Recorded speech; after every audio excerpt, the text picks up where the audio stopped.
নমস্কাৰ আপোনালোক সকলোকে পুনৰবাৰ আপোন চৰ্চৰ অন্য এটা ভিডিঅ' লৈ স্বাগতম জনাইছোঁ। আপোনালোক সকলোৰে বাবে আজিৰ দিনটোৰ প্ৰায় তিনিটাকৈ গুৰুত্বপূৰ্ণ খবৰ ওলাইছে।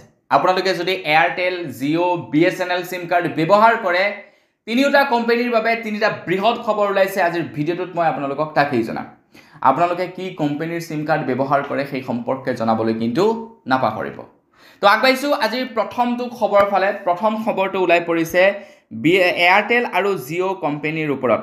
এয়াৰটেল আৰু জিঅ' কোম্পানীয়ে এতিয়া তেওঁলোকৰ ডেইলি 1 GB পোৱা যিটো নেকি ডাটা প্লেন আছিলে, সেই ডাটা প্লেনটো সম্পূৰ্ণৰূপে বন্ধ কৰি দিছে। এই যে per day 1 GB data plan আছিলে, যিটোৰ দাম নেকি আছিলে 199, এনেকুৱা আছিলে 199 নে 249 কিবা এটা আছিলে, যিটো নেকি ডেইলি 1 GB কে যে পায়, তো সেই ডাটা প্লেনটো এয়াৰটেল আৰু জিঅ'য়ে বন্ধ কৰি দিছে। এতিয়া তেওঁলোকলৈ মানে কাৰণ দৰ্শোৱাৰ জাননী জাৰি কৰিছে টেলিকম ডিপাৰ্টমেণ্টৰ ফালৰ পৰা। টেলিকম ডিপাৰ্টমেণ্টক জনাব লাগিব যে তেওঁলোকে এই ৰিচাৰ্জটো কিয় বন্ধ কৰিলে। কিন্তু জিঅ' আৰু এয়াৰটেলে কি কৰিছে, এই দুয়োটা ৰিচাৰ্জ প্লেন বন্ধ কৰি দিছে যাতে মানুহে বেছিকৈ টকা খৰচা কৰি ৰিচাৰ্জ ভৰে। তো তাৰ কাৰণে তেওঁলোকে এই ৰিচাৰ্জ প্লেনকেইটা বন্ধ কৰিছে। কিন্তু টেলিকম ডিপাৰ্টমেণ্টক তেওঁলোকে এতিয়া কাৰণ দৰ্শাব লাগিব যে কিয় বন্ধ কৰিলোঁ এই ৰিচাৰ্জ প্লেনটো এই দুয়োটা কোম্পানী। তো আপোনালোকে আগতে এই ৰিচাৰ্জ প্লেনটো ভৰাইছিলে নে নাই ভৰোৱা কমেণ্ট ছেকশ্যনত জনাব। দ্বিতীয়টো খবৰ ওলাই পৰিছে জিঅ'ৰ ওপৰত। জিঅ'য়ে মুকলি কৰিলে 499ত এটা বিশেষ ৰিচাৰ্জ যিটোৰ সম্পূৰ্ণ বৈধতা হ'ব 84 ডেইজৰ কাৰণে, য'ত আপোনালোকে 100টাকৈ SMS আৰু ডেইলি 2 GB কৈ ডাটা লাভ কৰিব বুলি খবৰ ওলাই পৰিছে। জিঅ'ৰ যিসকল নেকি গ্ৰাহক আছে তেওঁলোকৰ কাৰণে এইটো ভাল খবৰ ওলাইছে। 499ত 84 ডেইজৰ কাৰণে ৰিচাৰ্জ, ডেইলি 2 GB কৈ ডাটা, ডেইলি 100 SMS লাভ কৰিব, আনলিমিটেড কলিং আপোনালোকে লাভ কৰিব 499ত। মানে 499ত 3 মাহৰ সুবিধা আপোনালোকে লাভ কৰিব এই ৰিচাৰ্জ প্লেনৰ জৰিয়তে, ডেইলি 2 GB কৈ ডাটা।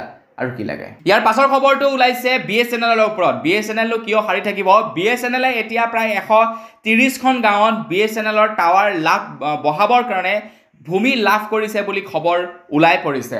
তো BSNL এতিয়া সেই 4G জামানাতে আছে, মানে তেওঁলোকে 4G টাৱাৰ এতিয়ালৈকে বহাবই পৰা নাই। তেওঁলোকে বাৰু 4G নবহাই ডাইৰেক্টলি 5G টাৱাৰ বহাব BSNLে।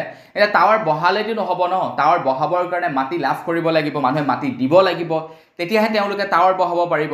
এটা খবৰ ওলাইছে 130খন গাঁৱত BSNLে টাৱাৰ বহাবৰ কাৰণে মাটি লাভ কৰিছে। এতিয়া কেৱল 130খন গাঁৱতে 5G নেটৱৰ্ক বহালে নহ'ব, ইমান মানে লেহেমীয়া গতিত কাম কৰিলে নহ'ব, ফাষ্ট গ্ৰ'য়িং কাম কৰিব লাগিব।